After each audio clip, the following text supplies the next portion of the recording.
Welcome to the Monday Night Men's Forum. I'm Matt of FarmHopLife, and tonight we have Christopher from SecureCoop.com. Yes, sir. We're talking about value for value tonight. So, Uh, I lost you there. What was that? please go ahead and share a personal event. Yeah. Okay. No, just a normal. Most of it's been a normal, boring week, but I spent some time re-upping our bug out bags in the car. The idea is that Ooh, nice. I wanted to be able to have bags and everything in the car set up in such that we could even it'd be just in our underwear and run outside, jump in the car and go. I've got a magnetic key hidden under the door. And clothes and cash, and I'm going to put a copy of my driver's license. So just like real practical, like a way to bug out super fast. Sure. But also with just a few little tweaks and things, I found a way to. You ever heard like the I'm not coming home bag, the inch bag? No, I haven't. That's like the extreme. That's like the mega. The world is ending and I'm leaving my house forever bag. No, this is not that, but it's between a bug out bag and that, because just a few little things we could add in to make it, extend the amount of time that we're out. So there's like the 72-hour bag, and then there's Yeah. the I'm not coming home bag. So Yeah. somewhere in between. Somewhere in between, and just a few little tools like slingshots and what else? Slingshots. Yeah. Some yo-yo fishing snares. So it like the fish tugs on it and it pulls the fish out of the water and sets the hook. Sure, it's a mechanical something that, like a seatbelt.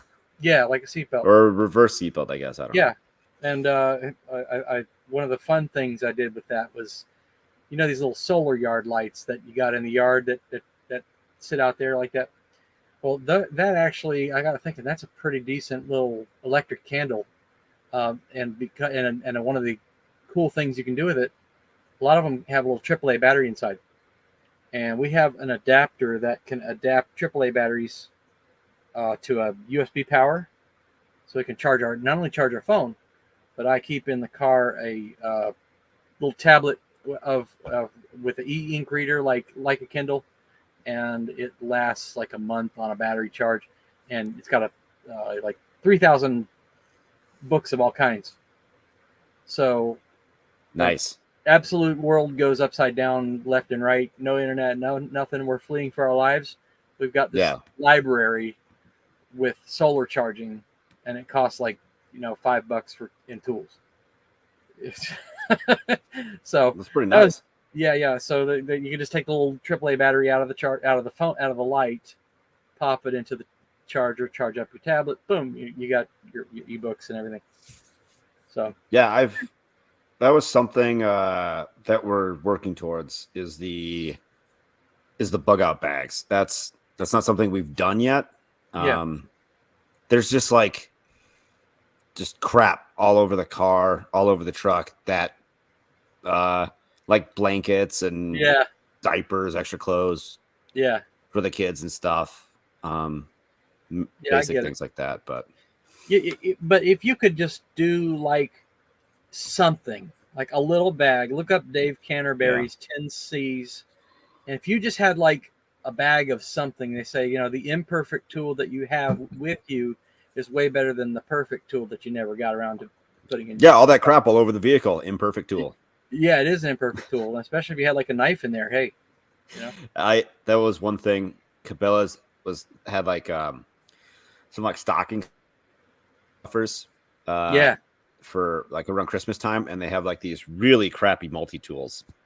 But I bought a few of them, and I gave them out as groomsmen gifts, obviously for the wedding. And then I bought 2 extra, one to keep in my truck and one to keep in the wife's car. Now, like, I haven't really had to use it much at all, but if I ever needed a knife or a pliers or whatever, I know there's one in the glove box. Yeah. So. Yeah. And I've had a lot of good success with those tiny little cheapy, they're carbide sharpeners. They got a pair of carbide blades in them. and they're like $250 on eBay. So I grabbed a couple of those for our bug out bags. That's smart. And so yeah, you got a knife that's dull. Right. Gotta so that cheapy little blade that you've got there, hit it up with a, keep it in the thing, but when next time you get a chance, hit it up with one of the little carbide sharpeners. You're not going to cut paper, they're not that good, but it is good enough for me, and that's, I have huge needs. So, it's the aliens. Bug out. That was weird. It's time to bug out. Weird. Take me. just aliens can take me. That was weird. I did lose power in the middle of my interview on Thursday, so that was neat. Yeah. Oh. Not even the middle. We are 7 minutes in. But I warned her ahead of time. I'm like, hey, we got high winds and stuff. There's like a 10% chance we'll lose power. And then we lost power. Yeah. But you had that generator. I did. But yes, I decided it was not worth running the generator. I just ran the mobile hotspot off my phone. Yeah. And called it good. You had enough juice in the laptop probably to do the recording and everything. Yeah. Yeah. Yep. I thought about it. But I had the option, right? You did. You do have the option now. Yeah. Yep. You have the option now. That's why I'm glad about that. I'm glad to hear about that. Yeah, I still got to I should throw a little bit more gas in it and run it again. Yeah. And then kind of do that maybe like once a week for a couple weeks. Just get it up. And get up the hours too. Yeah. Like do a break in. Basically, I bet it has less than 5 hours on it. So it's the same feeling that I must have felt when mine fired right up again after, I've had that thing 10, 15 years and it was used when I got it. So there was like, it worked. I was like so glad to see that. Okay, I'm gonna mute him until he's ready to go. That was weird. I'm ready to go. Hello. It's Grant's monitor. Hey, it's the back Grant's monitor. Now we can decipher what model number his monitor is and then find him from there. Just work backwards. Grant, if you are ready, we're doing personal events. Me? Sure. Go for it. Okay. I guess my personal event this week is, well, it was kind of last week. Last Friday, my girlfriend decided to bring home a kitten and leave it here at my house. So now I have a kitten in my room. Mom knows about it. Dad still doesn't know about it. So yeah. Okay. Yeah. Did you name it? Did she name it? She named it Milo. That's not the name I would have chosen. Okay. I would have rather like. Where's Otis? Oh yeah, exactly what she named it from. I'm waiting for a cat so I can name it Cloudandus. Just rename it. If you're taking care of it, it's yours now. Yeah, I don't think I could do that. But yeah, it's a little kitten. It's eating good. It's big. It's a yellow cat. It's a male. I'm gonna cut his balls off in 6 months. So yeah, I don't really see him half the time. He'll come out when he feels like it, and I'll grab him, snatch him, and pet on him. He started to lay next to me, but yeah, she couldn't keep it at her place because her grandfather doesn't want a cat. Dad doesn't want a cat. But yet here there is a cat in my bedroom. All right, I got to shut these lights off. They're freaking out. They're freaking out.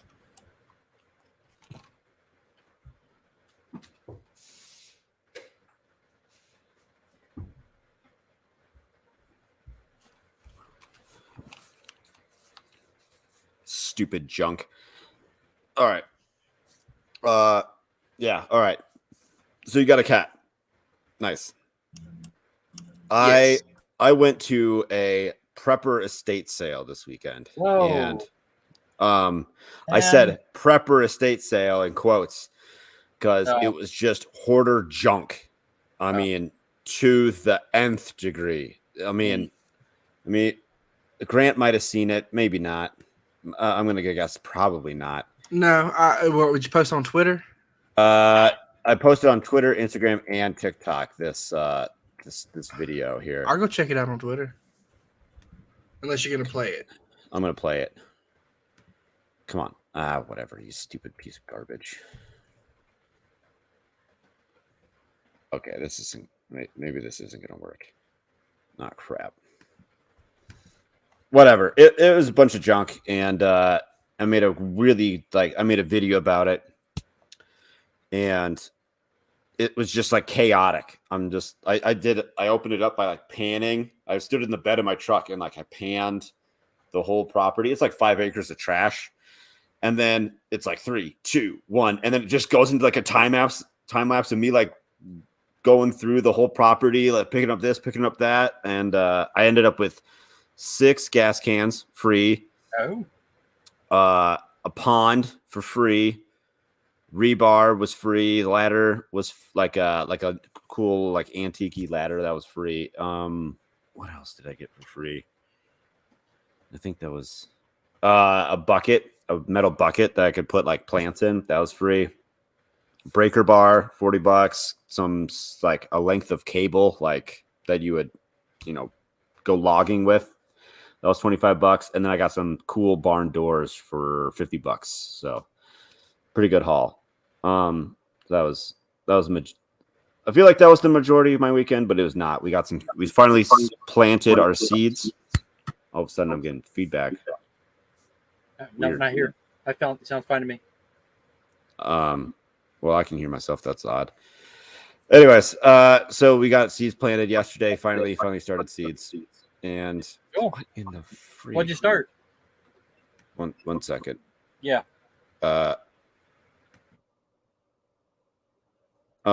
We started tomatoes, beets, not the peas, parsnips. What else was it? I don't remember. It was only like 3 seed trays worth of stuff. So we got really lazy. Like we got last frost dates in like a month. So yeah. We should have started like 4 weeks ago, but here we are. Well, if you started 4 weeks ago, then you'd have to find places to put all the little guys. So yeah, I guess. Yeah. So that's one thing that I don't like about gardening is starting seeds, because I'm putting them in seed trays and then they're going to like end up getting transplanted. I'd rather just plant them where they're going. But we're gonna fix that when we do the new garden. So how would you fix that? I'm gonna do cold frames. That's a good idea. So I used to start on my seed starts and I'd had relative success. But I have all the lights I need for them to be, non-leggy little bastards. But I don't put them up. So I end up with leggy bastards.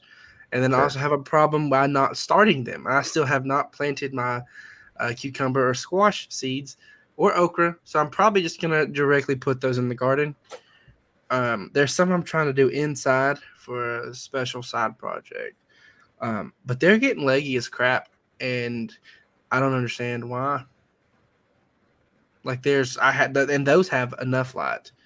So I'm going to have to pot them up and plant them like 3 inches down because they're just so leggy.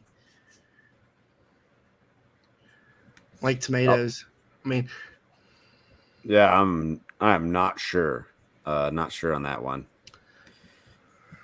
I do want to give a shout out though, for he's been on the men's forum a couple times, and I interviewed him once. That's how you get on the men's forum. Ray, come on, share screen, go. Right here. Guy, Alaska, shot a bear yesterday. Whoa. He goes, God bless us with meat today. And just cool. It's a huge sucker. I mean, look at the size of that thing. It's big, yeah. The big bear.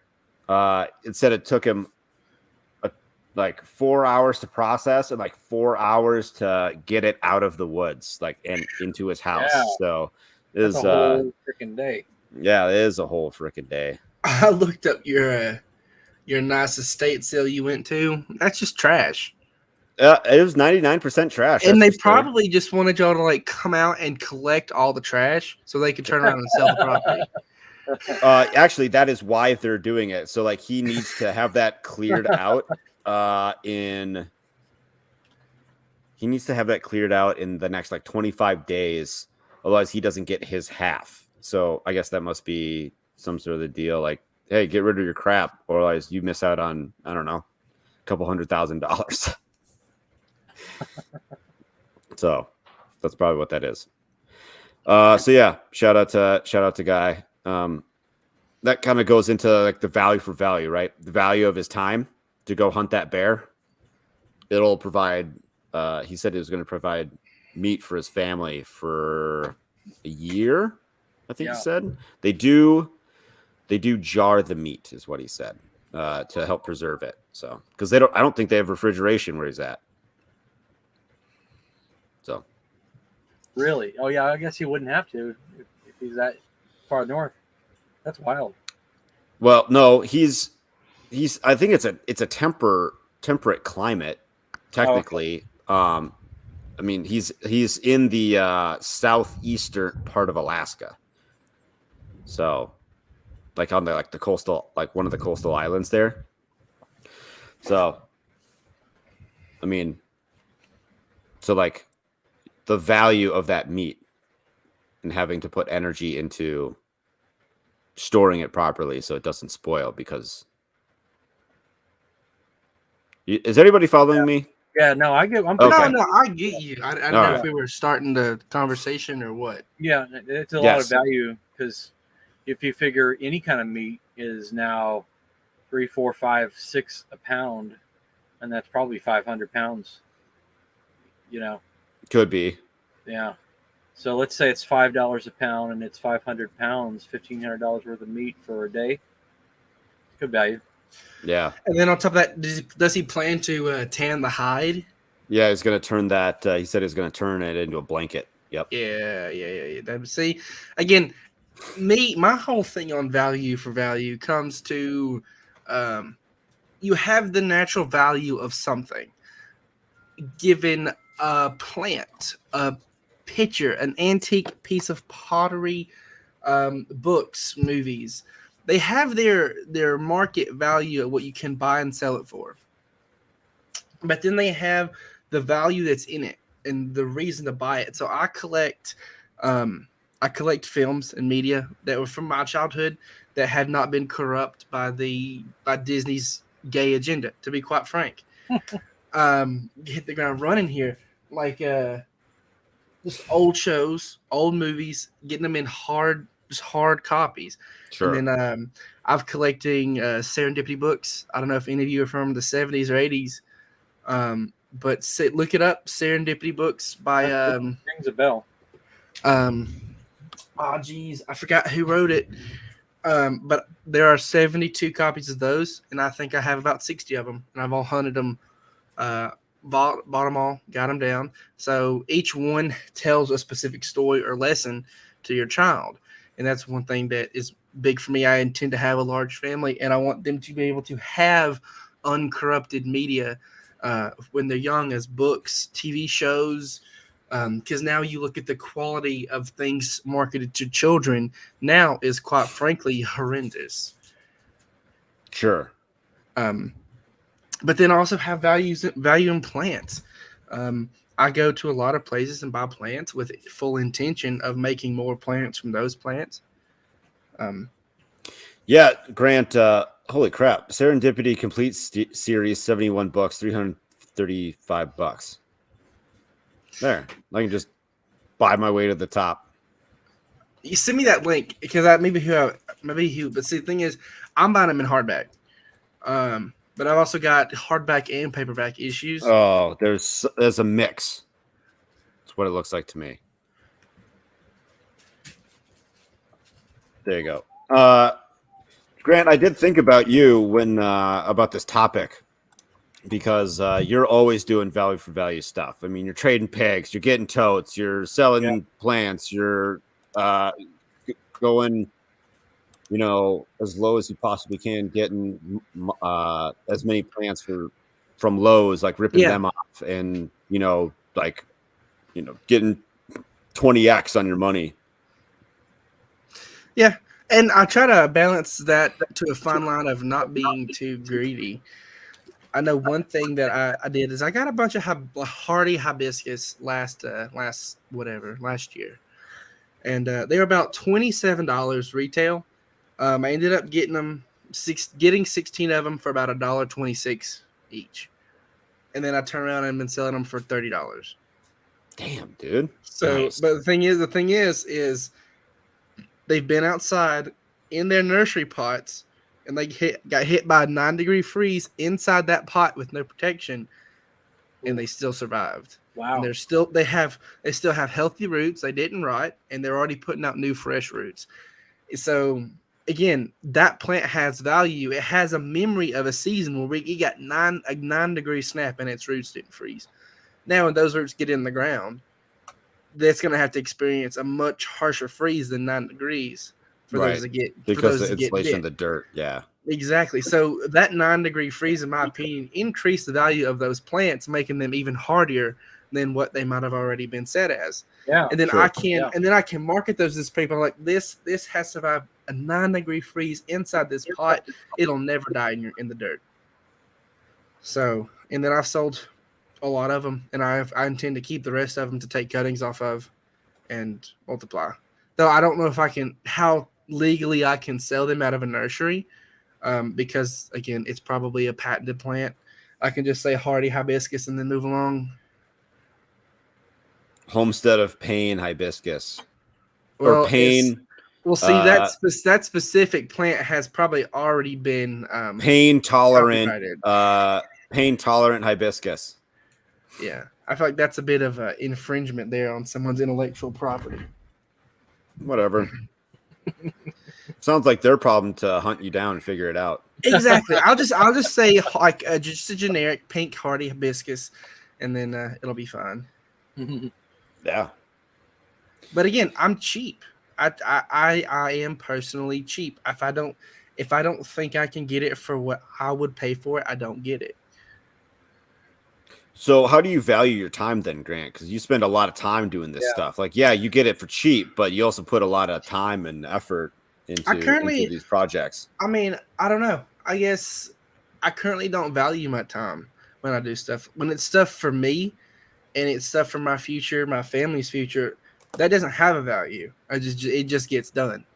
So I don't know how I would put that, because all the plants I get, specifically getting into like perennials, and then I've been getting into stone crop, like they're just small hardy succulent type ground covers. Getting those, cutting those, throwing them in a pot, and then potting it. So this is what I did. I had one, and it went from a small 6-inch pot to like a 8-inch terracotta pot, and then it grew up this year, and then it got knocked over. So I cut it back to the top, put the top that I cut off into dirt. It rooted, and then I took and potted it up out of that 8-inch pot into like a 12-inch pot. So now I have 2 cultures of that plant going, and every time it gets maybe 6 inches, I can scalp it again, put it in another pot or a bigger pot and have a bigger culture, and that can keep growing. I can chop it, drop it, root it. So again, to me, that's building inventory, in my opinion, is invaluable, I guess I could say, because again, an amarilla bulb in 3 or 4 years with proper fertilization, sun, and water can turn from 1 to 6. So that $10 bulb will then make 6 more $10 bulbs in 3 years. Without me having to put any input, I just put them in the ground, compost it, winterize it, don't let them die, and they come back and they do the work. They do the work for me.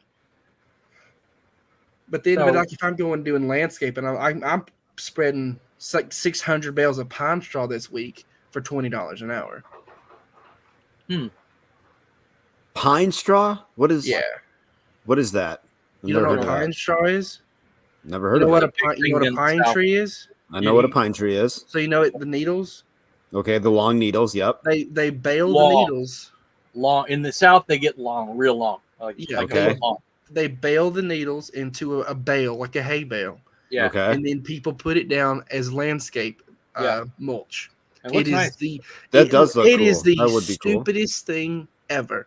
It Oh, okay. Why? deteriorates. It deteriorates in like 6 months. Yes, it looks all fresh and brand new when you pay $10 a bale, but in 6 months it looks all drab and full of weeds. A heavy wood Well, that mulch, could be said with anything, right? if you do a heavy wood mulch properly, you will not get a single weed come through it. That's true. But Well, most places don't almost design true. it properly. Yeah. I did do a thick wood mulch out front, and most of it suppressed the weeds, but there's like something real thorny that still came through. And, it looks like crap. It looks it Bononox? I don't know. It does not look good. And then some of the sage still popped through, but that's all right. I'll figure that out. Pretty intense sage, through. So I spent a bunch of time digging up some canna lilies and irises from someone's house they gave me, and I ended up filling 3 raised beds full of canna lilies.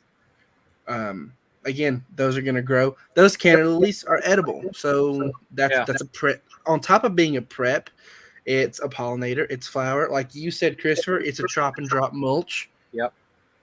So that has many different facets I can use it as. So you were asking Matt about valuing time and his value for his time, and I was thinking about that. And at first, I was going to respond that that there can be a false economy of scale when you're thinking, I can save a bunch of money by doing this project myself instead of hiring somebody or whatever. Yeah. When you're like me, you've been in IT for a while, I could go out and I could make, tomorrow, I don't know, 30, 40, 50 an hour online right now. But the false economy of scale. So the false economy of scale steps in when I'm doing something like, repetitive that I've done 100 times.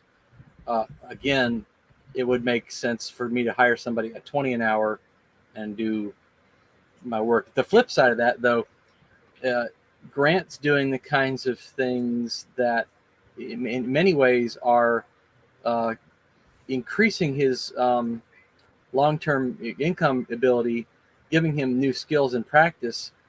And, so if it's not routine, if it is new, it's a new challenging thing.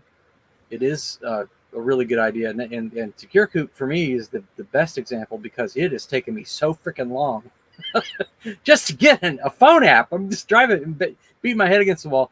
But I've learned a lot about, how to do that and how not to do that, and 50 ways not to do it.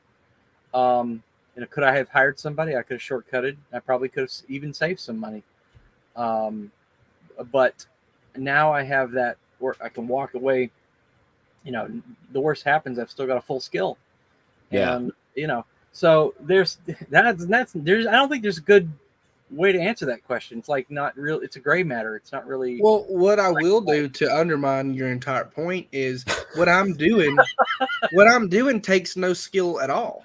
Okay, so those kind of things, if you're able to go out and earn 25 an hour right now, and you can, and the job pays 20, you hire somebody at 15 to do it and pocket the difference. and see, I was thinking about trying to do that today, seeing if I can find somebody who'd want to come out and help me do pine straw, and I could, pay them this, but then charge the lady for their time as this.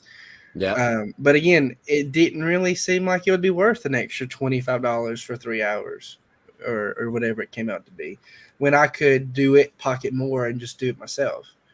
Again, I guess it's a situational thing. But again, I can't really pay somebody to go to someone's house where they have given me permission to take bulbs and then tell them to do it and then bring them to the house and then have them plant them at my house. This is more of something I have to do kind of personally.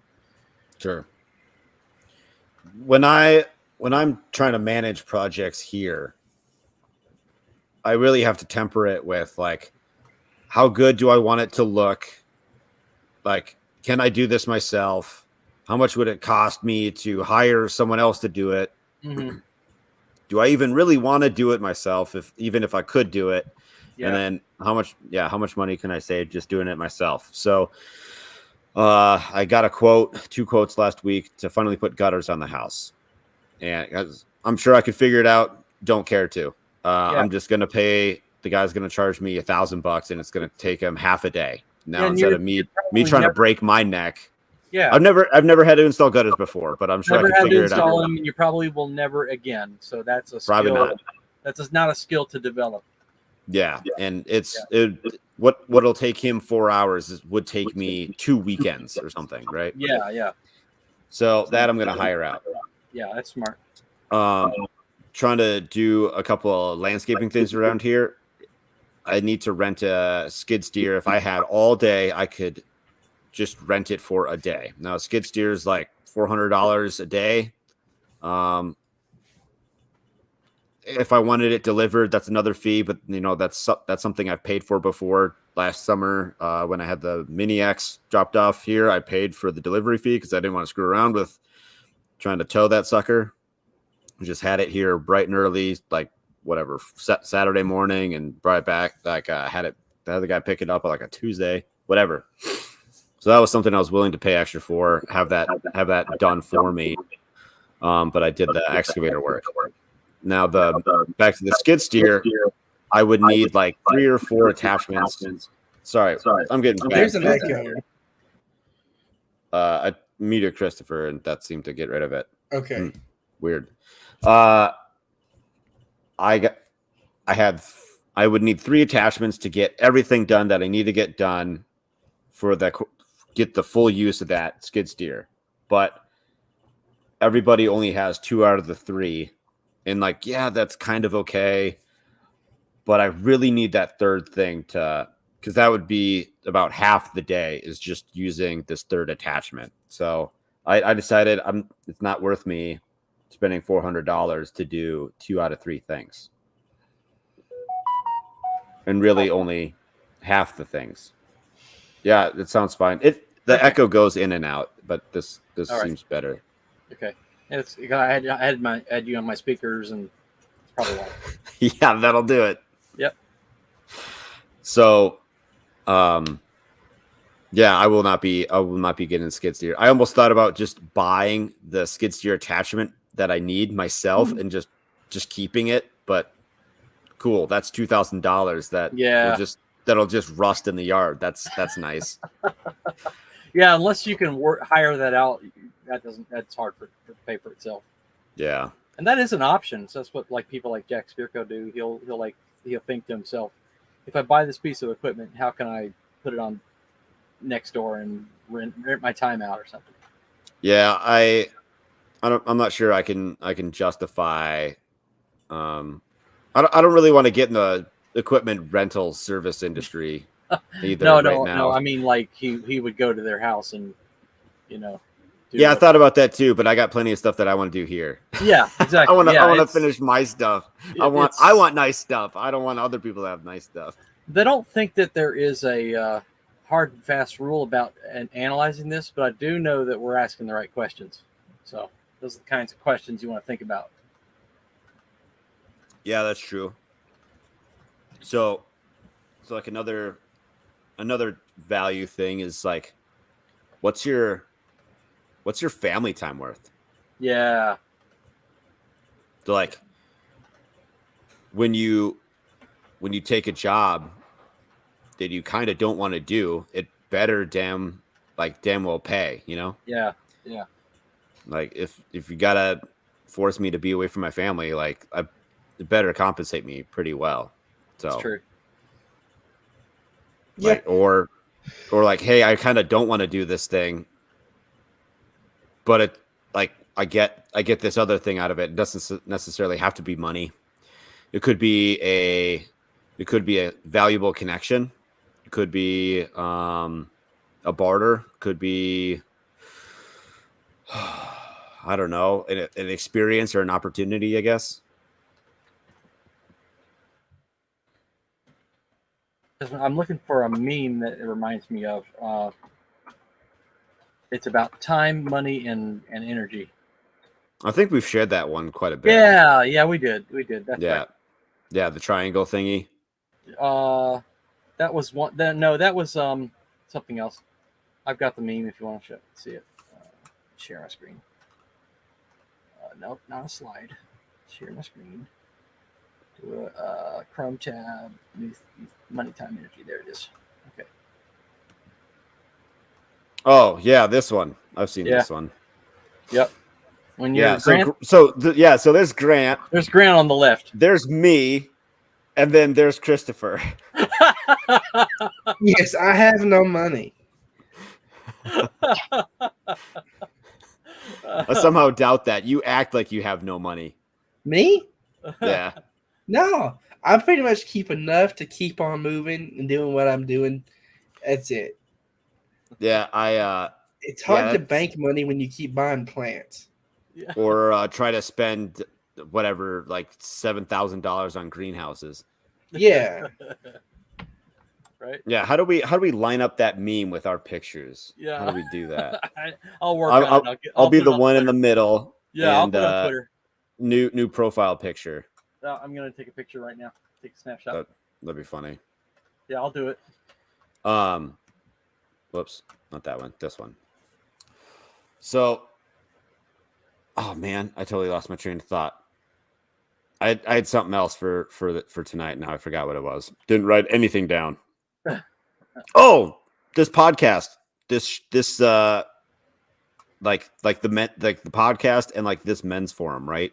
Right. So, I try to give you guys more value than like the value of your time that you put in now, whether that be like making connections, or being able to that's great, man. I don't know what everyone gets something different out of this thing, right?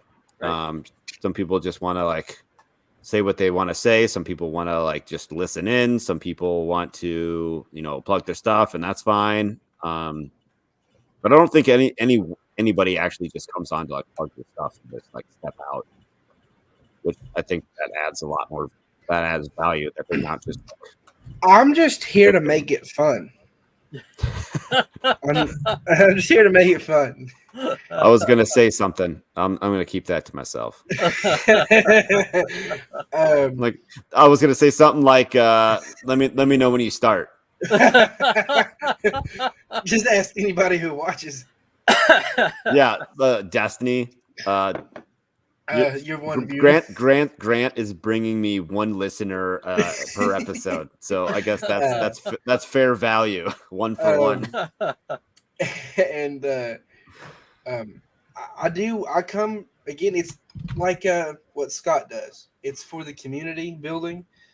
I feel like building the friendships here, building, connections here. Like you introduced me to Chicken, and he's going to be a complete plus for me. Already has been. I've had meaningful conversations with him, Christopher, you afterwards. Yep. So that's already made it worth my time to be here. Sure. And the only thing I'm sacrificing is sleep that I really, really want. That explains why you're loopy. That's fair, Grant. I try to. I just like keeping caught up with what you guys are doing. What you guys are up to. Your thoughts on things. To make it more of a conversation, because these are topics that I could never just have on my own. It'd just be like, let me tell you what I think about value for value, and then it's totally one sided. Like, cool, that's not it's not really like how I don't like to operate that way very very well. It'd be like Spearco. Yeah, we can leave that one there. I'm not gonna say nothing. So the other thing was is the value for value. So we went to a pig farm. I mean, he's got goats and chigs. He's got goats and chigs. Goats and chickens. there as well, but I think it's big money makers pigs. So I did a tour, got an interview, did some help out there. I've been thinking for a portion of that, I was thinking release the interview, normal podcast, whatever, but the tour, like, could I charge for that? Like once when I get all the video edited and everything, like, is that fair? Is that fair value that I? Well, what you could do is make it exclusive content, and then you could start like a locals, or like a Rumble, and then you can have it on locals. That if you paid a monthly subscription, you can see everything you do, behind the scenes. And then you could have a lot more intimate content for people who pay. Again, that's a good way to build up, a platform and a backing, on top of something like an email list, or starting like basically kind of building an email list or something like that. Right. I started trying to do the email list and just stopped plugging it. It's something I should try to do better.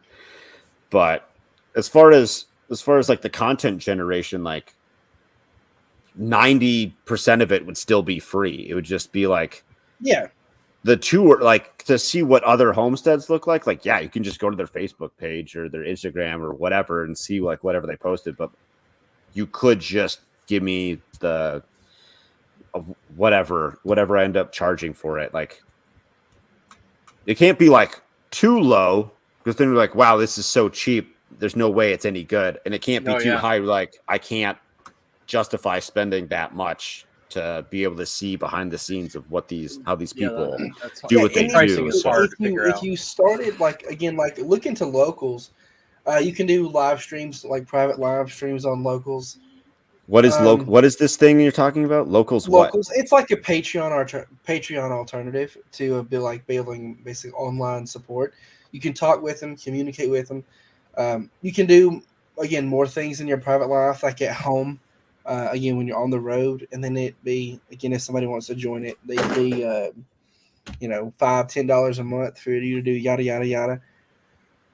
I'll have to look into that. Thanks. If you do, tell people to subscribe from the online website instead of through Apple or Google. Sure. I know that on my website, so I've got WordPress, and I've got all this stuff that I can actually set this it could be a video available for download. I can put that up directly on the website too. That they could just click, buy, watch. That's an option directly. So I wonder if I host it third party, be a little bit more, but maybe save them money if they just buy from me directly, instead of going through a third-party site. Not sure. You could, like Scott does that with his trees. You could do that directly to your website. Again, I think that feeds into your email list and building ground support. Yeah. And that's probably difficult for you because, again, you work a full-time job, full-time family. You don't really get around a bunch of people, specifically locally, because you live in Montana, to kind of build that local email group.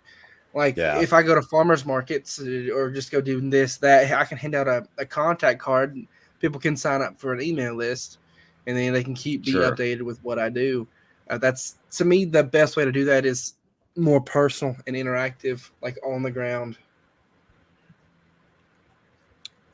So, Grant, for you, when you go to when you're looking for something, I mean, you're always looking for deals, right? So, how do you gauge it? Are you gauging it on your personal interest? Are you gauging it on the value of return? Or is it both?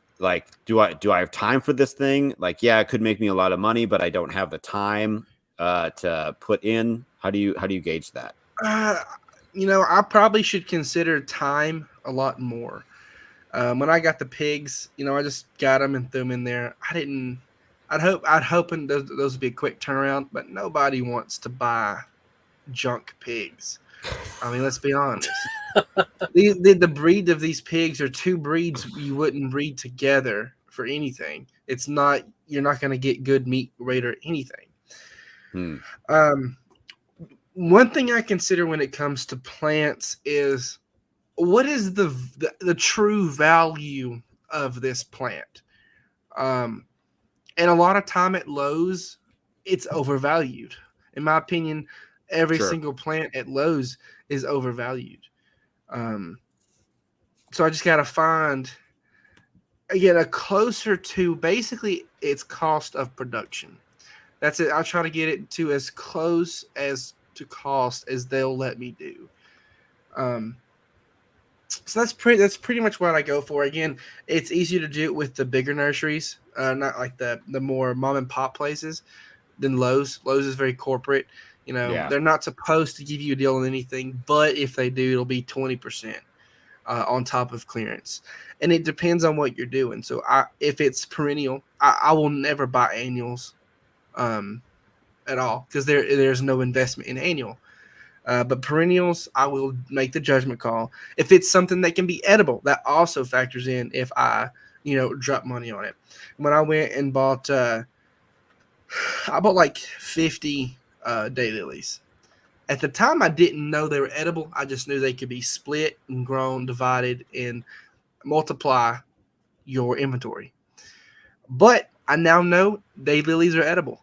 Hostas are edible. And then canna lilies are also edible. All three things that are perennial that you can sometimes catch on clearance. But if it's like goats, I mean, I know what the value of a goat is. I don't buy from markets or stockyards. I don't. If you're trying to get a goat from a stockyard, you need to be very open to the fact that you're playing with fire, I guess.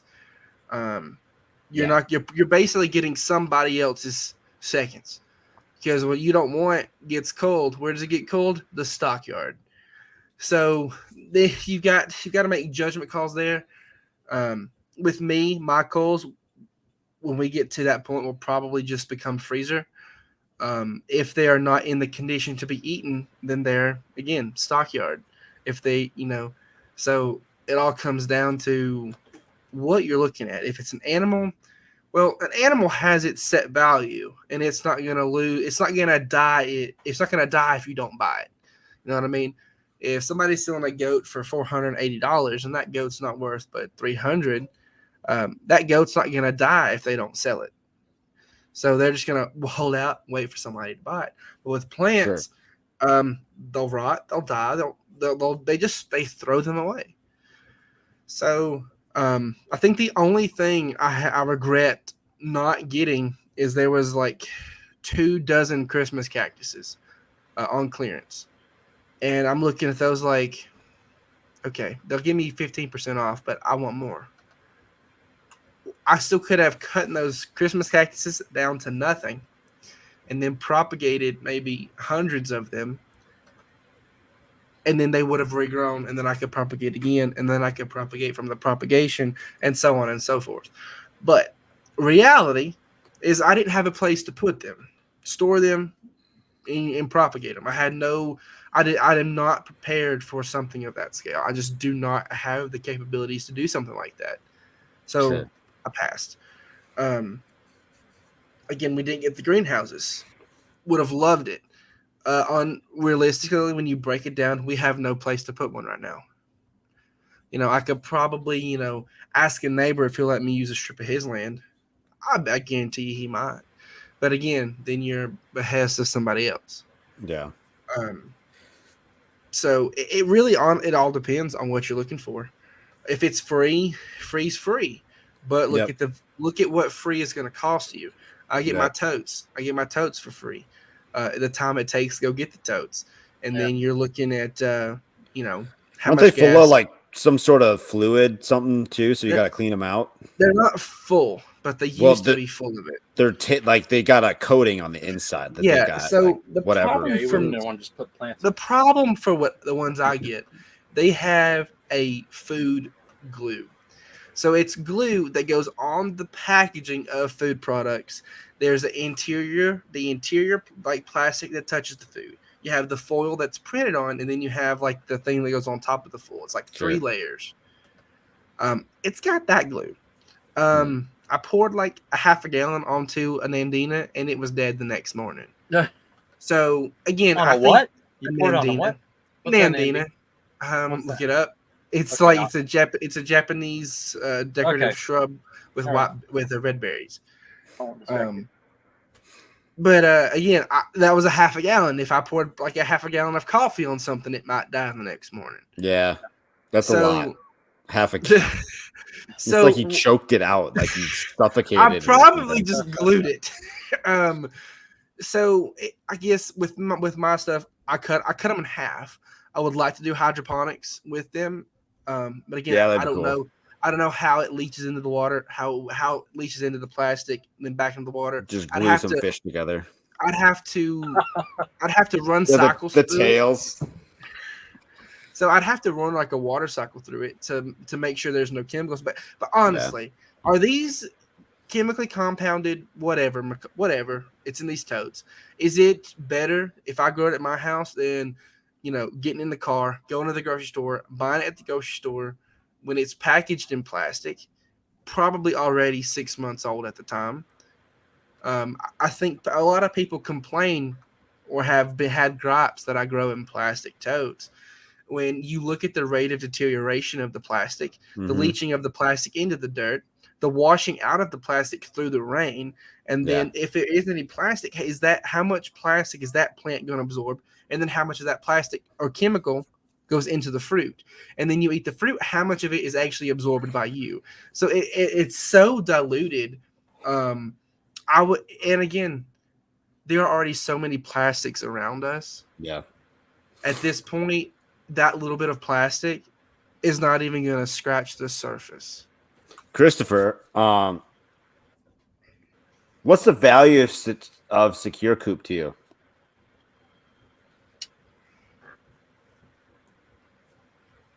Job security. I've never felt comfortable after having lost 1 or 2 jobs due to circumstances beyond my control. That put an unshaky foundation under me, and wanted to be able to make sure that all the family's debts are taken care of, and I also picked up a great skill and something for my kids that if they want to pick it up, they could pick it up. Is it the self-employment, or would it be the money that comes with it? A little bit from column A, a little bit from column B. Yeah. But I mean, if it doesn't sell, then there is no. Yeah, if it doesn't sell, then it's simply the skill. Sure. Yeah, which is plenty. I got to thinking about that because I had forwarded you that email that I got about. So I'm gonna be interviewing that group there. Next week, sometime. Yeah. Now I know them from their YouTube videos. I didn't know they sold products. Oh. Their YouTube videos is like, here's how to make black soldier fly larvae, and like here, blah blah blah. Yeah. Here's how to make like a biogas or something.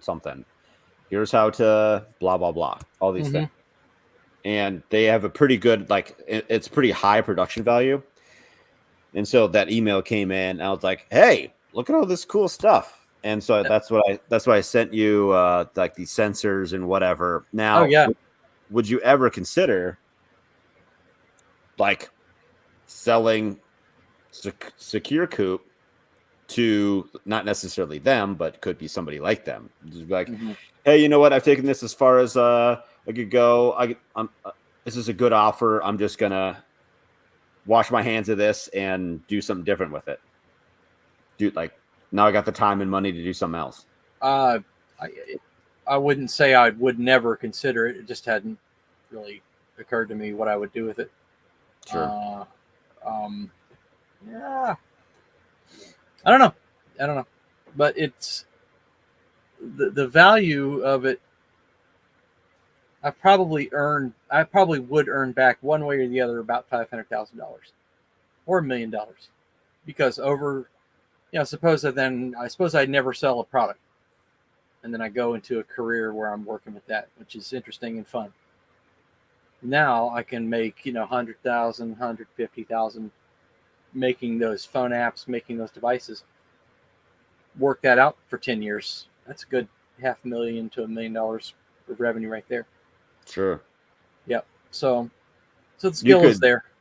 You could sell it with the terms being, I have employment doing working on this. Yeah, I could for the next 10 years or Yep. whatever the term is, right? And then and my severance is that much or something. Yeah. Like if they terminate you, so you kind of have like that buffer, right? So I don't know. So like you're getting this thing bootstrapped. Mm-hmm. You could, have some bigger bucks behind you if you sold it and just stayed employed. I know that's kind of not what you wanted. Yeah. And so I'm not inclined to sell. I want to keep running with it. I keep having this big vision about what it would be easy to add on to and do and add more to, and I can see the long-term goal in the world tends to be going in those two directions of both automation and three directions: automation, security, and agriculture. And so I can see that I'm in a good spot, and I just have to freaking bring the thing home. Your friends there who you're interviewing, they probably, unless they're very high, energy, they probably hired a firm out to develop those things. Yeah, probably. Yeah, I have no idea who these people are, by the way. I went to their website and emailed them like, hey, I want to interview you, and they're like, cool, we'll give you half an hour. Cool. Wow. Yeah, what they put together is polished and shiny, like it's people who've been doing it. Looks very nice. Yeah, people have been doing it for a long time. Developed that. They weren't just the guy down in Florida with living in an RV. Yeah, living in an RV. So, but they will be able to take their value, what they've put into it, and value is just one of those striking things. It's like it's a multiplier. So like they'll be able to take the value that they put into, they'll be able to take the product that they put into, and they can probably got $1 million worth of value at least out of what they're doing. Sure. Yeah. So just a multiplier. Maybe their value that they're doing. So like their value is these YouTube videos and Instagram whatevers that they get you to watch, and they're like, oh, cool. How about what is this? Because I just thought, because it's their account is like Acorn Labs or something like that. I'm like, oh, okay. So this must be like a farm that just like, I don't know, tests this stuff, tries to just kind of like cobble things together. Yeah. And post the result, that kind of thing. Paul Wheaton's labs. Kind of, yeah. Yeah. So that's what I thought it was. I didn't think it was like this whole other thing behind it. So, I mean, it's kind of one way to like add their way of adding value, right? Yeah, They post these cool things and like, oh, you like this cool stuff? We have more of this cool stuff. You can buy this stuff. Yeah. People make fun of the social media influencer as a career, and a lot of times it's junk. Yeah. But there is a value in that as well, because you are able to cultivate an audience, talk to the audience, and oh, by the way, have you seen this new product that I've been working with, and blah blah blah blah blah. Yeah. That's marketing. That's money. It's big money. So, well, they say that when people like let's say like a podcast that you listen to once a week, twice a week, let's say they do 2 episodes a week, and they're an hour long each. Well, that's more time that like you're listening to this podcaster than you are to most of your friends. So like if they just stopped posting, or you missed it, like they didn't get an episode out or whatever, like it's a part of you, like you feel like you're not hearing from a friend of yours, but it's like a one-sided conversation. You know what I'm saying? So like that actually has like a huge, like that's kind of like a big deal. Yeah. That if somebody listens to you regularly like that. Yeah, that is a big deal. So So they're able to use their. That's why I put out the ebook. It's to have that something that can be shared, and I would do more content. I really would do more content if I could. This is enough for now. yeah, but I would it's a do. lot. I would. It's Yeah, a lot it to is keep up on. It really is, and I would do what they're doing if I could, which is putting out stuff that's actually valuable to grab people's attention, get them to watching. That is not an infomercial, but an educational infomercial that draws you in, that makes you want to watch it, and you learn something, and you might get something out of it. And oh, by the way, here's a product. So a lot of value in that. Yeah. Yeah. Wrapping up here. What did you guys want to cover that we didn't cover already? Oh, just there's a saying that I've heard that always be how does it go? Always be frugal, but never be cheap. Yes. Assess the value. You can spend, like I just bought another hose that's a rubber hose for our garden, and it's like just a lifetime hose. Yeah. And it's like twice as expensive, but it's frugal because it's going to last, through what would have been 5 green hoses at half the price. So yeah. Yeah, I have nothing but red hoses, and I think there's other guys that buy like commercial landscaping hoses, the ones that are black, I guess. Yeah. Which yeah. I don't think I've seen in stores. Maybe I have. I don't Okay. know, but I don't know. I buy the red ones, and they seem to be doing just fine. I haven't had to replace any yet, so yeah. They should I just keep buying more and cut them in half and adding ends to them. Yep. For me, I would have to say the biggest thing for me really is sentimental value comes into play with a whole lot of things in my life. Sure. So you have, because that, and again, I can go into this again. I've gone into it with Scott. It goes into memory, history, what we consider heirlooms, from seeds to things. Again, I'm gonna go dig up some plants from my Nana's house before it might sell. Now, do I ever plan to sell those plants? Probably not. Maybe if I can get enough of them. But it's irises. It's something that will multiply. But again, that specific strain of flower has sentimental value. It also has value as it's what it is as itself. So, like that's always something I think a lot of people forget that we just don't have anymore. That's fair. Yeah. I'm not too like my wife and I were talking the other day, like we're not too sentimental about much. A lot of it's just stuff. Yeah, but it's the story behind that stuff. Where'd you get that stuff? Yeah, but if there is no story, like, and I got it from Amazon. That's how I got it. Like, okay, well, there's a pot sitting in front of me. It's a planted pot. I've got a plant in it. It's completely worthless. Its value is nothing. But I can run you through the exact day I bought that, why I bought it, what happened before and after I bought it. Yeah, and I can tell you that with almost everything I have. We were got it at Hobby Lobby, and me and Mom were shopping, and yada yada yada. I had whole conversations around that pot. So, it really all depends. I'm sentimental about the trees that we just planted because those are the first ones that we planted on this property. Exactly. So anything for that's me different. That's the first is a big sentimental thing. Sure. A first something, whether it's a first this or a first that. And there's a whole lot of firsts. There's the first time you propagate something, and then there's the first time you propagate a different something. And that may be your first propagation from this propagation. And then that first plant you ever propagated, you might go and get another first off of it. So Yeah. You know, there's a whole lot of firsts you can get over and over again, depending on what you do. And in my opinion, each one of those things is sentimental. The jars of jelly I make are sentimental because I put my time into it. So, you know, I give that jelly value by making it, by putting my time into it. And again, like when we canned our first batch of blueberry jam, that was invaluable.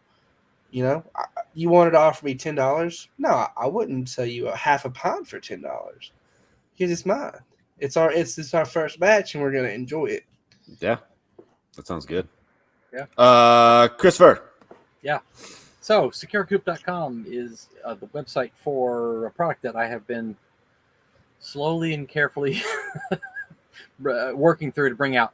I have a pre-sale on, and you can get the coupon down there. Get on the mailing list, and there is an ebook, and it is. I didn't even tell you what it is. It is a coop door opener with phone notifications. Just whatever it is, just buy it. Yeah, whatever it is, just buy it. So it's a it's coop door valuable. with buy it. Notifications. Yeah, it's got value. And after the coop door opener, I'm going to try to expand to other products in the backyard space. Get on the mailing list, and you can be notified when we are ready to go. Tell you what, if I get sponsored by this whatever company and they send me 2 copies of whatever, I'll send them to you so you can reverse engineer it and just steal all their stuff. It's not what they're doing is not complicated. I could do it, but it's not. I couldn't do it polished like that. Sure. Not today. Sure. Yeah. Fair enough. All right, Mr. Payne. Mr. Payne. I still have a TikTok and a Twitter. I don't think I've ever made a tweeted post, and I can't even remember the last time I made a TikTok. I think I made one in the middle of the night because I started a fire outside, and it's just a 10-second clip of a fire. I think that was the last thing I posted. I was going to do a video on me planting some 40-year-old seeds. I did. I planted those 40-year-old seeds. They didn't come up. I just didn't film a video about it. People, you post that. They're like, hey, I planted 40-year-old seeds and it didn't work. I should have, but again, I started it, but I never finished it. So shiny object syndrome. That's Grant. Yeah. All right. I'm at DeRozier, FarmHopLife.com. We're a traveling host of family. I do interviews and then this men's forum. Check out our 20 by 23 project. We're still gunning for 20 homesteads in the year 2023, just near me. So thanks guys for being here. Appreciate it. Appreciate your time. Your time is valuable. Yeah. I hope I exchanged value. Of course. And the people listening and watching.